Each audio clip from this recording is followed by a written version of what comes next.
All right, Matty D here again. So, another question people have is where to start with the credit repair. If you're a person who knows you have to repair credit, where do you start? And here's the answer. Now, it's going to be very scary for most people, and the answer is again, it's going to be one that you're not going to like. It's going to give you probably some fear and anxiety, but you have to go through with it, and that's where you have to get your credit report from all three bureaus. Okay.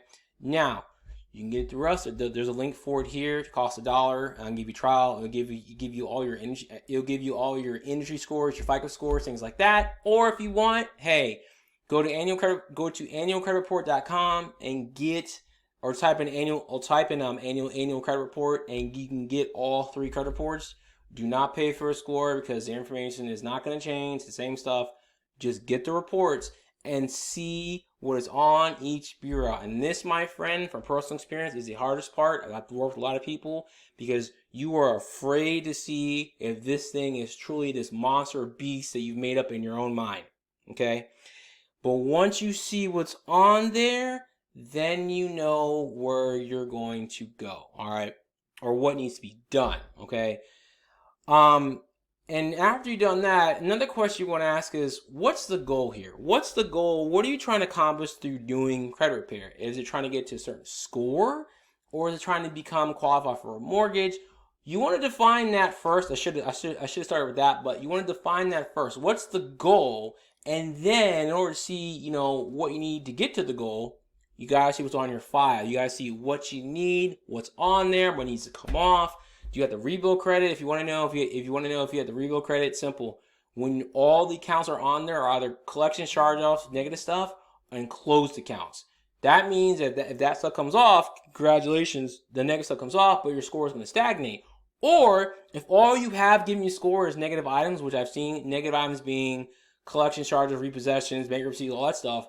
As that stuff comes off, your score will go up, but then it'll go to 0 because you have nothing on your file. I've seen that, okay? It's important to know not only what needs to come off, but what needs to come on. You also want to look for anything on there besides negative items like collection charge-offs, repossessions, late payments, or inquiries. You also want to look for stuff that's outdated, fraudulent items, erroneous, things like that. You got to know where you're at. If you want to know where you want to go, you got to know where you're at. And knowing where you're at for a lot of people, is the hardest thing to do. But once you've gotten past that first step, everything else over time will fall in place. Everything else doesn't become as much a pain in the butt.